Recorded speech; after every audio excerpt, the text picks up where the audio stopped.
Hi, I'm Logan Cordes. I'm a reporter with the Purdue Exponent. Today I'm sitting down with Boilermaker forward Jay Simpson. Jay, how you doing?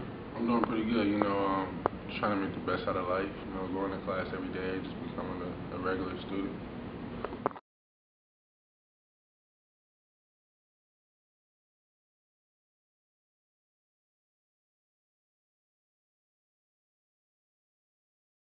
Good. Maybe walk me through how you sort of found out and that whole process afterwards. Well, it all happened in the game. We were playing Nebraska at Nebraska, and I was calling out a ball screen for Tyrone. And next thing I know, I couldn't feel my legs. And then after that, I don't really remember anything except when Coach Painter and our trainer Chad, they came over and tried to help me up off the ground, and they were like, what's wrong? I'm like, nothing, I'm good. I don't even remember passing out. And after that, we went to Indy, I think. I got some tests done on me on my heart. And from there, they sent me to Minneapolis, Minnesota, and that's where I found out that I was diagnosed with the heart condition. And was that right there that day you found out? Yeah, it was that day. We got there what time did we get there? Our plane landed at I want to say 6 a.m. and from maybe 7 a.m. to 2, getting tests ran on me. And after all the tests were ran, the doctor, looked over everything and told me. How was that for you, that moment? Man, that was probably one of the toughest moments in my life so far. I just broke down instantly. I called my mom and talked to her. Of course she got real emotional. So it was just a very emotional day, very emotional week actually. Yeah.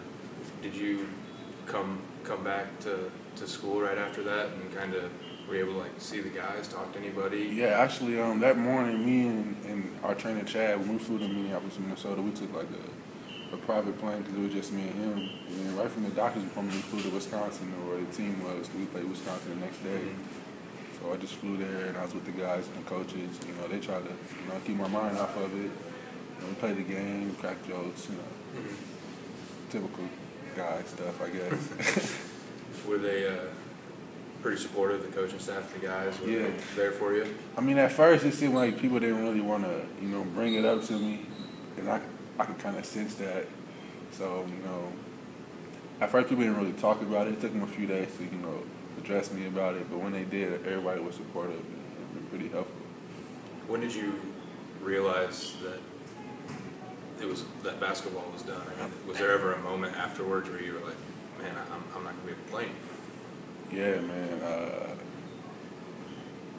It didn't really hit me until probably a week or two after. And I just woke up one morning dang, it's really over, I mean, when you go your whole life addicted and you put all your time and effort and energy into one thing and the snap of your fingers is just gone, it's never going to be easy to deal with. So, I'm still dealing with it to this day, but it's getting better, and I'm starting to realize that, I'm more than just a basketball player, and I want to show the world that. How much time would you say you went from putting into basketball each day to having to replace? I mean, was that 100% of your day that you were all basketball all the time? Pretty much. I mean, during the season, we would practice 3 to 4 hours. We would lift weights for an hour and a half after that. And then we would have to, do recovery, the cold tub, the hot tub, and ice and stem. So altogether, that's 12 hours of the day. And then after that, you got to go to tutor, with the team. So yeah, I'll say basketball took up pretty much my whole day. And, from going to that to this, to where I don't have practice or I don't have to go get in the cold tub or the hot tub. It's just now all I have to do is class. It's different. What have you done to sort of replace that? I mean, because you often hear players of any sport talking about that high you get when you're on the court or on the field. What do you do to cope with that? What do you fill your time with? I just try to stay around positive people. I try to stay around my team, my family, and the coaches just as much as I can. Also, I have a son on the way. You know, he should be born any day now. So him, you know, having him about to come to this world has took my mind off of that a little bit, because I know that, you know, I'm responsible for him the rest of his life, and he's gonna look up to me. So I gotta do what I gotta do, you know, as a father. Mm-hmm. Did that catch you off guard? I mean, was that? Oh yeah, that caught me way off guard. You know, it wasn't expected, but I had to deal with it. What do you think you've learned from this? I mean, obviously, Mm-hmm. the sort of things you're going to be teaching your son before, or the sort of things you're going to be teaching him about what you've gone through, probably aren't going to be able to sink in for a while yet. But what do you think these sort of experiences and what you've learned from your time going through this process, what do you think you're going to be able to teach your son? Are you going to prepare him in a different way, or do you know what you're going to do? Yeah, I'm just going to teach him, you know, never take anything for granted, and to go hard as you can into, you know, into whatever you want to do in life. You know, just go hard at it, practice, work at it, do whatever you got to do to be the best in that, and never slack, because, you know, same thing that happened to me could happen to anybody. It could be gone within the snap of the finger. So always go your hardest and never take it for granted. Have you picked up any certain activities or hobbies or a newfound love for something that you were doing before you just couldn't put a lot of time into? Is there anything that you've kind of found that you're like, oh, maybe I can start doing this a little bit more? I like to coach. You know, like whenever we have the camps, I like to try to teach the kids as much as I can. Mm-hmm. You know, and I like to cook. So coaching and cooking would probably be my two hobbies. Coaching and cooking? Yeah. What are we cooking nowadays? You know, I try to cook everything from Mexican to Italian to, I even tried Chinese ones. Have you had a little more time to invest yourself in that sort of stuff, your extracurriculars now? Yeah, I have. And it's been doing me pretty good. My grades have all came up. My GPA is getting higher now. I'm starting to become a student instead of just an athlete. So. What do you want to do after you graduate? Do you have any certain plans yet?